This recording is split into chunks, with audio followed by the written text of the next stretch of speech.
ZEE5 ಇರುವಾಗ ನೀವು ನಿಮ್ಮ ನೆಚ್ಚಿನ ಶೋಗಳನ್ನ ಎಂದಿಗೂ ಮಿಸ್ ಮಾಡಿಕೊಳ್ಳುವುದಿಲ್ಲ. ಅದು ಸಂಪೂರ್ಣ ಉಚಿತವಾಗಿ.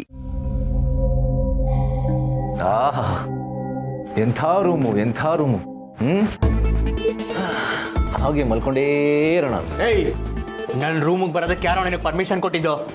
ತಗೊಳಪ್ಪ, ನಮ್ಮ ಮನೆಗೆ ಬರಕ್ ನಮಗೆ ಪರ್ಮಿಷನ್? ಆಹಾ, ಏನ್ ನಾಟಕ ಆಡ್ತೀಯೋ? ನನ್ನ ಹತ್ರ ಆಸ್ತಿಲ್ ಭಾಗ ಕೇಳ್ತೀನಿ ಅಂತ ಹೇಳಿ ಆಮೇಲೆ ಎಲ್ರ ಮುಂದೆ ನಾನು ಕೇಳೇ ಇಲ್ಲ ನನ್ನ ಹತ್ರ ನಾಟಕ ಮಾಡ್ತೀಯ. ಅದನ್ನ ನಿಜ ಅನ್ಕೋಬಿಡ್ಬೇಡ. ನನಗೆ ಆಸ್ತಿಲಿ ಪಾಲ್ ಬೇಕೇ ಬೇಕು. ಅದನ್ನಂತೂ ನಾನು ಬಿಡಲ್ಲ.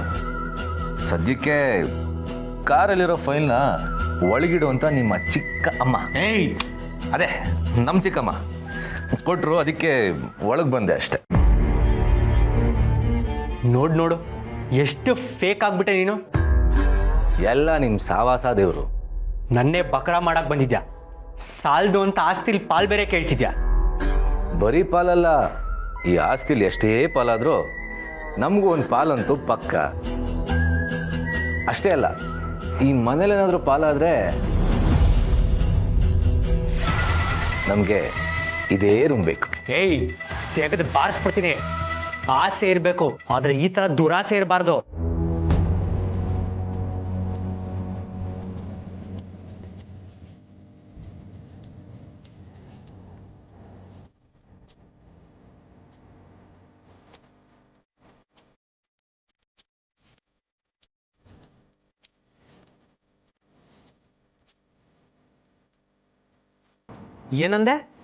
ಏನಂದೆ ಇನ್ನೊಂದ್ಸಲಿ ಹೇಳು.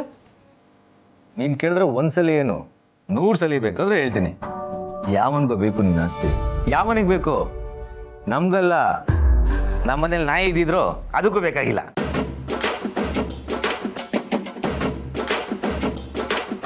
ನೋಡು, ಹೆವಿ ಉರಿಸ್ತಾ ಇದ್ಯಾ? ಇದು ಒಳ್ಳೇದಲ್ಲ. ನನ್ನ ಪಾಡಿಗೆ ನಾನಿದ್ರೆ ಉರ್ಸೋಕೆ ಶುರು ಮಾಡಿದ್ರು ತಾವೇ. ಈಗ ಗೊತ್ತಾಯ್ತಾ? ನಾವು ಉರ್ಸೋಕೆ ಶುರು ಮಾಡಿದ್ರೆ ನಿಮಗೆ ತಡ್ಕೊಳಕ್ಕಾಗಲ್ಲ ಅಂತ. ತಾವು ಉರ್ಕೊಂಡ್ರೆ ಏನೂ ಪ್ರಯೋಜನ ಇಲ್ಲ. ನಾಳೆನೇ ನೋಟಿಸ್ ಕಳಿಸ್ತೀನಿ, ನನಗೆ ಈ ಫ್ಯಾಮಿಲಿಲಿ ಇರೋಕ್ಕೆ ಇಷ್ಟ ಇಲ್ಲ, ನನಗೆ ನನ್ನ ಪಾಲ್ ಬೇಕು ಅಂತ. ನಾನು ನನ್ನ ತಂಗಿ ಕೋರ್ಟ್ಗೆ ಹೋಗ್ತೀವಿ. ಆಮೇಲೆ ನಿನ್ನ ಕಂಪ್ನಿ, ನಿಮ್ಮ ಅಣ್ಣನ ಕಂಪ್ನಿ ಬೇಕು ಅಂತ ಹಠ ಮಾಡ್ತೀವಿ. ನಿನ್ನ ಹುಟ್ಲಿಲ್ಲ ಅನ್ಸ್ಬಿಡ್ತೀನಿ. ಹೌದೌದು, ಹುಟ್ಲಿಲ್ಲ ಅನ್ಸೋದು ಬಾಟಮ್ಸ್ ಅಪ್ ಮಾಡ್ದೆ ಸುಲಭ ಅನ್ಕಂಡ. ಮುಟ್ಟ ನೋಡ್ತೀನಿ. ಮುಟ್ಟೋ. ಬೇಡ, ತುಂಬಾ ಕೆಣಕ್ತಾ ಇದ್ಯಾ.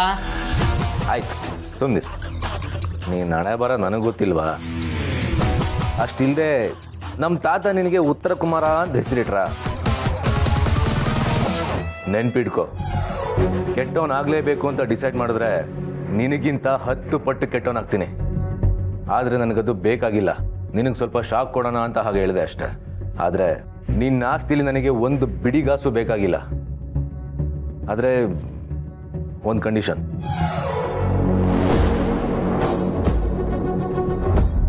ಏನಿನ್ ಉದ್ದೇಶ? ನನಗೆ ನಿನ್ನ ಮೇಲೆ ಡೌಟ್ ಇತ್ತು, ಇವತ್ತು ನಿಜ ಆಯ್ತು. ಏನು ಹೇಳ್ತಿದ್ದೀರಾ? ಅಮ್ಮ ಅಡುಗೆ ವಿಷಯದಲ್ಲಿ ಪರ್ಫೆಕ್ಟ್. ಅವ್ರು ಯಾವತ್ತೂ ಮಾಡೋ ಊಟನ ಕೆಡ್ಸೋರಲ್ಲ. ಆದರೆ ನೀನು ಅವ್ರು ಮಾಡಿದ ಅಡುಗೆನ ಕೆಡಿಸಿ ಎಲ್ಲರೂ ಮುಂದೆ ಅವ್ರಿಗೆ ಹರ್ಟ್ ಮಾಡ್ತಿದ್ಯಾ. ನೋಡು, ನೀನು ನನ್ನ ವಿಷಯದಲ್ಲಿ ಏನು ಬೇಕಾದರೂ ಮಾಡು, ನಾನು ತಲೆ ಕೆಡಿಸ್ಕೊಳ್ಳೋದಿಲ್ಲ. ಆದರೆ ದೇವರಂತ ಅಮ್ಮನ ವಿಷಯದಲ್ಲಿ ನೀನು ಹೀಗೆ ಮಾಡಿದ್ರೆ ನಾನು ಸಹಿಸ್ಕೊಳ್ಳೋದಿಲ್ಲ. ಸ್ವಲ್ಪ ನನ್ನ ಮಾತು ಕೇಳಿಸ್ಕೊಂತೀರಾ ಪೂರ್ಣಿ? ಇಲ್ಲ ದೀಪಿಕಾ, ನೀನು ತಪ್ಪು ಮಾಡಿದ್ಯಾ. ನಾನು ಇದನ್ನು ಎಲ್ಲರ ಎದುರುಗಡೆ ಹೇಳ್ತೀನಿ. ಹೇಳಿ, ಎಲ್ರಿಗೂ ಹೇಳಿ, ಪರವಾಗಿಲ್ಲ. ಬೇಕಿದ್ರೆ ನಾನೇ ಎಲ್ರೆದ್ರು ಒಪ್ಕೊತೀನಿ, ಓಕೆನಾ? ಅಮ್ಮ ಈ ಮನೆಗೆ ಬಂದು ಎಷ್ಟು ದಿನ ಆಯಿತು. ಎಲ್ಲದಕ್ಕೂ ಅವರೊಬ್ಬರೇ ಒದ್ದಾಡ್ತಾರೆ. ಅವ್ರೊಂದು ಸ್ವಲ್ಪ ರೆಸ್ಟ್ ಮಾಡಬೇಕು, ಆರಾಮಾಗಿರ್ಬೇಕು ಅಂತ ನಿಮ್ಗೆ ಅನ್ಸಲ್ವಾ ಪೂರ್ಣಿ? ಏನು ಮಾತಾಡ್ತಿದ್ಯಾ? ಹೌದು, ನನಗೆ ನಿನ್ನ ಮೇಲೆ ಕೆಲವು ವಿಷಯಗಳಲ್ಲಿ ಬೇಜಾರಿರೋದು ನಿಜ. ಆದರೆ ನನ್ನ ಅಮ್ಮನ ಏನಕ್ಕೆ ಟಾರ್ಗೆಟ್ ಮಾಡಲಿ? ಅವರು ನನ್ನ ಅಭಿ ಮದುವೆ ಮಾಡಿಸಿದ್ದಾರೆ. ಅದಕ್ಕೆ ಅಲ್ವಾ ನಾನು ಅವತ್ತು ಅವ್ರು ಬರೋವರೆಗೂ ಒಳಗೆ ಬರಲ್ಲ ಅಂತ ಕೂತಿದ್ದು. ಅಂಥವ್ರಿಗೆ ನಾನು ಯಾಕೆ ಬೇಜಾರು ಮಾಡಿಸ್ಲಿ? ಮತ್ತು ಇದನ್ನೆಲ್ಲ ಯಾಕೆ ಮಾಡ್ತಿದ್ಯಾ? ಅಮ್ಮ ಆರಾಮಾಗಿರ್ಲಿ ಅಂತ. ಆಗಲೇ ನೀವು ಬಂದು ಪುಸ್ತಕ ಓದೋಣ ಬನ್ನಿ ಅಂತ ಕೇಳಿದ್ರಿ. ಅಮ್ಮ ಬಂದ್ರಾ? ಇಲ್ಲ. ನಾವೆಲ್ಲ ಎಷ್ಟೇ ಹೇಳಿದ್ರು ಅವ್ರು ಇಲ್ಲಿ ಬಂದು ಇಡೀ ದಿನ ಕೆಲಸ ಮಾಡ್ತಾನೆ ಇರ್ತಾರೆ. ಇಡೀ ಮನೆಗೆ ಬೇರೆ ಬೇರೆ ಥರದ ಅಡುಗೆ ಮಾಡಬೇಕು ಅಂದರೆ ಸುಲಭದ ಕೆಲಸನಾ? ಅವರು ಈ ಮನೆ ದೊಡ್ಡ ಸೊಸೆ, ಅವ್ರು ಯಾಕೆ ಅಷ್ಟೆಲ್ಲ ಮಾಡಬೇಕು? ನಾವು ಹೇಳಿದ್ರೆ ಅಮ್ಮ ಸುಮ್ಮನೆ ಇರಲ್ಲ. ಹೀಗೆ ಮಾಡಿದ್ರೆ ಮನೆಯವರೇ ಅವ್ರಿಗೆ ರೆಸ್ಟ್ ಮಾಡಿ ಅಂತ ಹೇಳ್ತಾರೆ. ಆಗ ಅಮ್ಮ ರೆಸ್ಟ್ ಮಾಡ್ತಾರಲ್ವಾ, ಅದಕ್ಕೆ ಹಾಗೆ ಹೇಳ್ದೆ ಅಷ್ಟೇ. ನಿಜ ಹೇಳ್ತಿದ್ಯಾ? ಹೌದು. ಇಷ್ಟಕ್ಕೂ ಅಮ್ಮನ ಮೇಲೆ ನನಗೇನು ದ್ವೇಷ ಇದೆ ಹೇಳು? ಅಮ್ಮ ಹುಟ್ಟಿದಾಗಿಂದ ಕಷ್ಟಪಟ್ಟಿದ್ದಾರೆ. ಇಷ್ಟು ದೊಡ್ಡ ಮನೆ ಹಿರಿ ಸೊಸೆಯಾಗಿ ಅವರು ಆರ್ಡರ್ ಮಾಡಬೇಕು, ಅಧಿಕಾರ ಚಲಾಯಿಸಬೇಕು. ಅದು ಬಿಟ್ಟು ಯಾವಾಗಲೂ ಅವರೇ ಕೆಲಸ ಮಾಡ್ತಿದ್ರೆ ಹೇಗೆ? ನಿಮಗೂ ಒಂಥರ ಅನ್ಸಲ್ವಾ ಅವ್ರನ್ನ ನೋಡಿದ್ರೆ? ನಿಜ, ನೀನು ಹೇಳೋದು ಸರಿಯಾಗೇ ಇದೆ. ಆದರೆ ಇದರಿಂದ ಅಮ್ಮಂಗೆ ಬೇಜಾರಾಗುತ್ತಲ್ಲ. ಒಂದಿನ ಬೇಜಾರಾದರೂ ಆಮೇಲೆಲ್ಲ ಅವ್ರು ರೆಸ್ಟ್ ಮಾಡ್ಬೋದು ತಾನೇ?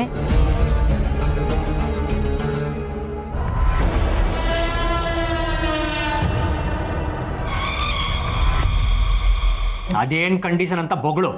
ಅಧಿಕ ಪ್ರಸಂಗತನ ಮಾಡಕ್ ಬಂದ್ರೆ ನಾಲ್ಕು ಬಾರಿಸ್ತೀನಿ. ಏನು ಬೊಗಳು ಅಂತೆಲ್ಲ ಹೇಳೋದು? ಅದೆಲ್ಲ ಚೆನ್ನಾಗಿರಲ್ಲ. ಮೊದಲು ಮಾತನ್ನ ವಾಪಸ್ ತಗೋ, ಆಮೇಲೆ ಹೇಳ್ತೀನಿ. ಆಯ್ತು, ಆ ಮಾತನ್ನ ನಾನು ವಾಪಸ್ ತಗೋತಾ ಇದ್ದೀನಿ. ನೀನು ನಮ್ಮ ಆಸ್ತಿ ಸಹವಾಸಕ್ಕೆ ಬರಬಾರ್ದು ಅಂದರೆ ನಾನೇನು ಮಾಡಬೇಕು ಅದನ್ನು ಹೇಳು. ಹೇಳ್ತೀನಿ. ನಾನು ಹೇಳೋ ಕಂಡೀಷನ್ಗೆ ನೀನು ಒಪ್ಕೊಳ್ಳೇಬೇಕು. ಅದೇ ನಮ್ಮ ಮೇಡಮ್ಮು,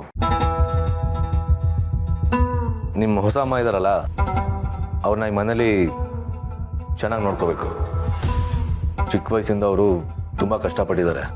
ಈಗ ಅವ್ರಿಗೆ ಯಾವುದೇ ನೋವು ಕೊಡ್ದಿರೋ ಹಾಗೆ ಖುಷಿಯಾಗಿಟ್ಕೋಬೇಕು. ಮಗನಾಗಿ ನನಗೇನು ಕೊಡೋಕ್ಕಾಗಿಲ್ವೋ ಅದನ್ನೆಲ್ಲ ನೀನು ಕೊಡಬೇಕು. ಅವ್ರಿಗೆ ಮನೆ, ಆಸ್ತಿ, ಹಣ ಇದರಲ್ಲಿ ಯಾವುದ್ರಲ್ಲೂ ಆಸಕ್ತಿ ಇಲ್ಲ. ಈ ಮನೇಲಿ ಎಲ್ಲರೂ ಅವ್ರಿಗೆ ಖುಷಿಯಾಗಿರ್ಬೇಕು ಅನ್ನೋದಷ್ಟೇ ಅವ್ರಿಗೆ ಆಸೆ. ನಿನಗೂ ಅವರು ಬೇಕಾದಷ್ಟು ಮಾಡಿದ್ದಾರೆ. ಸ್ವಲ್ಪನಾದರೂ ಗ್ರ್ಯಾಟಿಟ್ಯೂಡ್ ಇಟ್ಕೋ. ಅವ್ರನ್ನ ಚೆನ್ನಾಗಿ ನೋಡ್ಕೊಳಕ್ಕಾಗಿಲ್ಲ ಅಂತಂದರೆ ಸುಮ್ಮನಿದ್ಬಿಡು. ಚುಚ್ಚು ಮಾತಾಡಿ ನೋವು ಕೊಡಬೇಡ.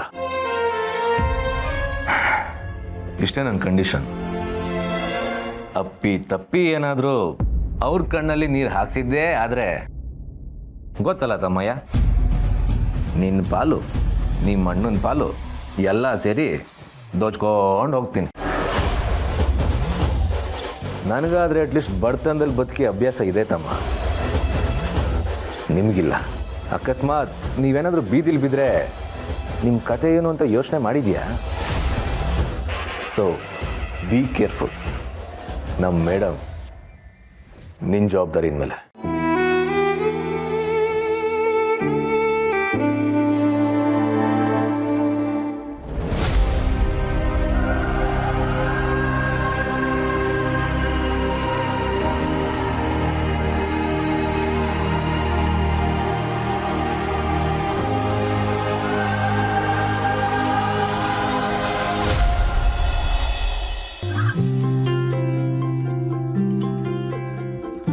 ನೆನ್ನೆ ಅಂತೂ ಒಳ್ಳೆ ಊಟ ಹಾಕ್ಲಿಲ್ಲ, ಇವತ್ತಾದರೂ ತಿನ್ನೋ ಹಾಗಿದ್ರೆ ಸಾಕಪ್ಪ.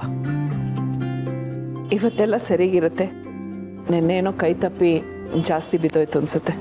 ಅದಕ್ಕೆ ನೆನ್ನೆ ಏನೋ ಹೆಚ್ಚು ಕಮ್ಮಿ ಆಯಿತು ಅಂತ ಇವತ್ತು ತುಂಬ ರುಚಿಯಾಗೇ ಮಾಡಿರ್ತೀರ. ಬಡಿಸಿ ಬಡಿಸಿ ಹಸ್ವಾಗ್ತಿದೆ. ZEE5 ಆಪ್ ಡೌನ್ಲೋಡ್ ಮಾಡಿ ಎಲ್ಲಾ ಸಂಚಿಕೆಗಳನ್ನು ಸಂಪೂರ್ಣ ಉಚಿತವಾಗಿ ನೋಡಿ.